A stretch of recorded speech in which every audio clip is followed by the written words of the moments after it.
Morning students, class 9th। I hope you all are well. आप सब ठीक होंगे अपने घर पर और आपकी पढ़ाई भी अच्छी चल रही होगी। और इससे पहले वाले हिंदी के जो जूम क्लासेस उसमें हमने ग्रामर के टॉपिक यानी व्याकरण के टॉपिक जो हैं हमने पढ़े हैं। और आज हम पढ़ने जा रहे हैं हमारी संचयन भाग 1 से पाठ गिल्लू पढ़ने जा रहे हैं। और इसकी लेखिका कौन है? महादेवी वर्मा। महादेवी वर्मा का जन्म 1907 और इनका जो निधन है 1987 में हुआ, यानी कि 1907 से लेकर 1987 तक इनका जीवन काल रहा। हिंदी के महत्वपूर्ण काव्य युग की छायावाद के कवि चतुष्टय में से एक हैं। कवि चतुष्टय मतलब कवियों में 4 कवि छायावाद के माने जाते हैं, जिनमें से एक इनका नाम भी आता है।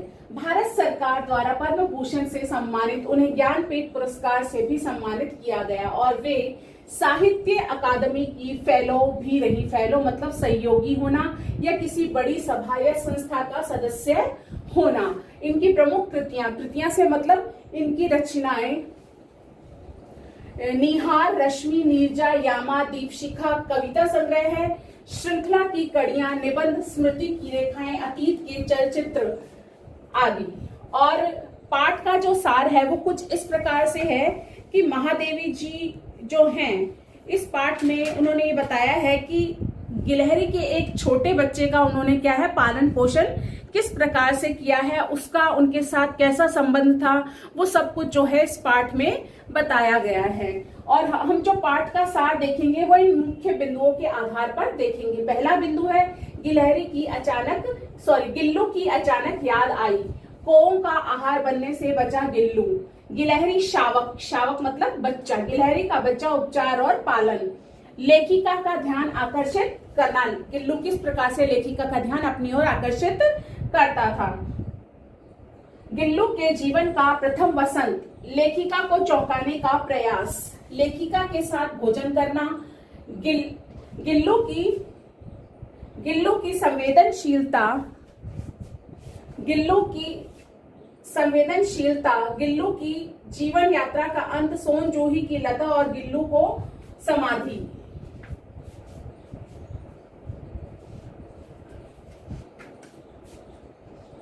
हम इन बिंदुओं के आधार पर जो है अब पाठ का सार देखेंगे। इसका पहला बिंदु जो है वो है गिल्लू की अचानक याद आई। लेखिका को अचानक से क्या होता है, लेखिका बैठी होती है और उसे गिल्लू की याद आने लगती है। तो लेखिका को सोन जूही, जो उसके घर के अंदर जो पेड़ लगा हुआ था सोन जूही का, उसमें लगी पीली कली देखकर अचानक ही उसे नन्हे से शावक गिल्लू की याद आ जाती है, जो इस लता की सघन यानी कि घनी हरियाली में छिपकर बैठा करता था। लेखिका के कंधे पर कूदकर उसे चौंका देता था। पीली कली को देखकर लेखिका को ऐसा लगा कि जैसे गिल्लू उसे वापस से चौंकाने ऊपर आ गया हो। दूसरा है कोओं का आहार बनने से बचा गिल्लू। कोओं का आहार बनने से बचा गिल्लू। एक दिन क्या होता है, अचानक से सवेरे लेखिका ने देखा कि 2 कोए जो हैं गमले के इर्द गिर्द मंडरा रहे होते हैं। और लेखिका सोच रही होती है कि आखिर ऐसा क्या है वहां जो ये इस तरह से कर रहे हैं। तो लेखिका ने वहां जाकर जब देखा तो दीवार के बीच में गिलहरी का एक छोटा सा बच्चा फंसा था, जो कि उसके घोंसले में से गिर गया होगा। कोए जो है इसे खाना चाहते थे, यानी इसे अपने आहार बनाना चाहते थे। लेखिका ने पास जाकर देखा तो कोए की चोंच से वह घायल भी हो चुका था। लेखिका उसे कमरे में लाई और उसके घावों पर मरहम लगाया। तीसरा बिंदु है गिलहरी शावक का उपचार और पालन। शावक का मतलब है बच्चा। पेंसिलिन का मरहम लगाने के बाद लेखिका ने उसे दूध पिलाने का असफल प्रयास भी किया।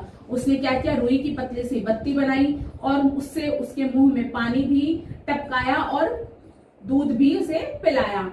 वह स्वस्थ हो गया और लेखिका की उंगली अपने पंजों से पकड़कर इधर उधर देखने लगा। 3-4 महीनों में जो है उसके बाल और चमकीले रोए से आ गए और पूंछ भी एकदम बहुत झब्बेदार सी हो गई। उसकी आंखें भी चमकीली सी आगे बड़ी बड़ी आंखें करके वह देखने लगा।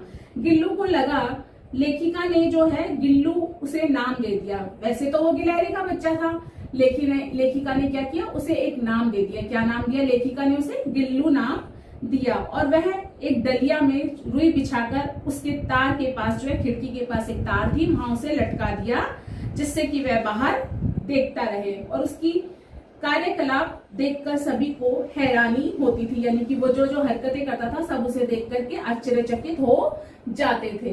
गिल्लू के जीवन का प्रथम वसंत। गिल्लू के जीवन का प्रथम वसंत। गिल्लू के जीवन में प्रथम वसंत का आगमन हुआ। नीम चमेली की गंध से गिलहरी अपनी चिकचिक के माध्यम से गिल्लू से न जाने क्या क्या कहती, यानी कि जो दूर बाहर से जो गिलहरियां आती थी वो उस गिल्लू को न जाने अपनी भाषा में चिक करके जाने क्या क्या बातें करती थी। गिल्लू जो है उनको खिड़की से बाहर देखता रहता।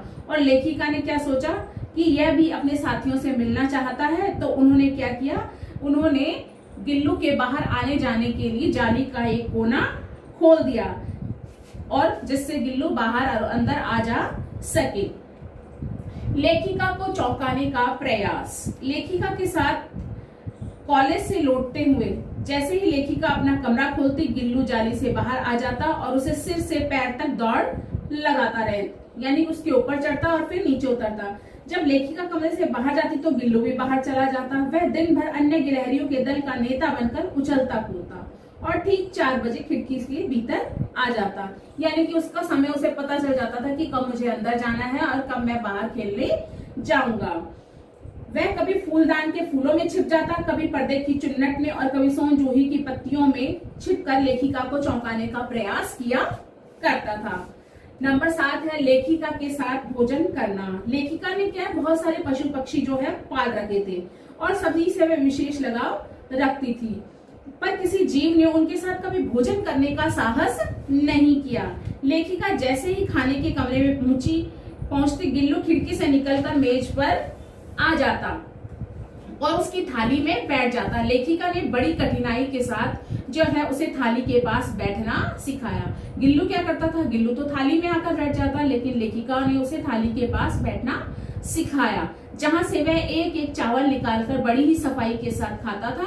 और काजू उसका प्रिय खाद्य था, यानी उसे विशेष रूप से काजू प्रिय थे गिल्लू को, जिससे न मिलने पर वह अन्य वस्तुएं भी खाना छोड़ देता था। फिर है नंबर 8 गिल्लू की संवेदनशीलता। मोटर दुर्घटना में घायल होने के कारण एक बार लेखिका को अस्पताल में रहना पड़ता है। कमरा खुलते ही गिल्लू अंदर आ जाता, परंतु झूले और किसी को झूले में बैठता देखता तो वह वापस चला जाता और सब उसे काजू दे आते, पर लेखिका को न देखकर काजू भी उसने बहुत कम ही खाए, यानी कि उसे काजू भी अच्छे नहीं लगते थे। लेखिका की अस्वस्थता में वह अब उसके सिरहाने बैठकर उसके बालों को सहलाता रहता और ऐसे लगता जैसे कोई परिचारिका सेवा कर रही हो। गर्मियों की दोपहरी में वह बाहर न झूले में जाकर भी नहीं बैठता। लेखिका के पास रहने से क्या करता, लेखिका के कमरे में जो है एक सुराही रखी रहती थी जिसमें पानी भरा रहता, वह सुराही पर लेट जाता था। इससे क्या है, गर्मियों में उसे ठंडक और लेखिका का सामीप्य भी मिल जाता था। गिल्लू की जीवन यात्रा का अंत। गिलहरियों का जीवन काल जो है 2 वर्ष का होता है। 2 वर्ष बाद गिल्लू की जीवन यात्रा का भी अंत आ गया। उसने उस दिन भर से कुछ भी नहीं खाया और वह बाहर भी नहीं गया। वह झूले से उतरकर नीचे आया और अपने ठंडे पंजों से लेखिका की उंगली को पकड़कर उसके हाथ से चिपक गया और ठीक उसी प्रकार चिपक गया था जब वो पहली बार उससे मिला था। लेखिका ने उसे गर्मी देने के लिए हीटर चलाया, परंतु प्रभात की पहली किरण यानी सुबह होते ही वह सदा के लिए सो गया, यानी कि वह मृत्यु की गोद में चला गया। नेक्स्ट पॉइंट है सोन जूही की लता और गिल्लू को समाधि। सोन जूही की लता और गिल्लू को समाधि। सोन गिल्लू का झूला उतारकर लेखिका ने रख दिया और खिड़की की वो जाली भी बंद कर दी गई। उसे सोन जूही की लता के नीचे समाधि दे दी गई, यानी कि गिल्लू को उसकी सोन जूही का जो वृक्ष था, लता थी, उसके नीचे उसे समाधि दे दी गई, यानी उसे वहां पर दफना दिया गया, क्योंकि उसे यह लता अत्यधिक प्रिय थी। क्योंकि उसे क्या था, जो गिल्लू को यह लता जो बेल थी वो बहुत ज्यादा अच्छी लगती थी। लेखिका को विश्वास था कि किसी वासंती के दिन जूही के पीले फूल के रूप में अवश्य खिल उठेगा। लेखिका को यह विश्वास था कि जब वसंत ऋतु आएगी और उस दिन जिस दिन पीला फूल इसमें खिलेगा तो ऐसा लगेगा कि मानो गिल्लू वापस लौट आया है। तो लेखिका ने जो हमें इसमें बताया है कि महादेवी वर्मा जो है उन्होंने हमें है बताया है कि पशु पक्षियों से उनका विशेष लगाव रहा है और गिल्लू नामक जो गिलहरी का जो बच्चा है उसके साथ उन्होंने उसका जो कैसा संबंध था यह सब नजर आता है। लेखिका को जो है जीव जंतु कुछ विशेष ही प्रिय थे। उन्होंने जो बताया है कि हमें जो है जानवरों से विशेष लगाव रखना चाहिए, ना कि उन्हें सताना चाहिए। धन्यवाद।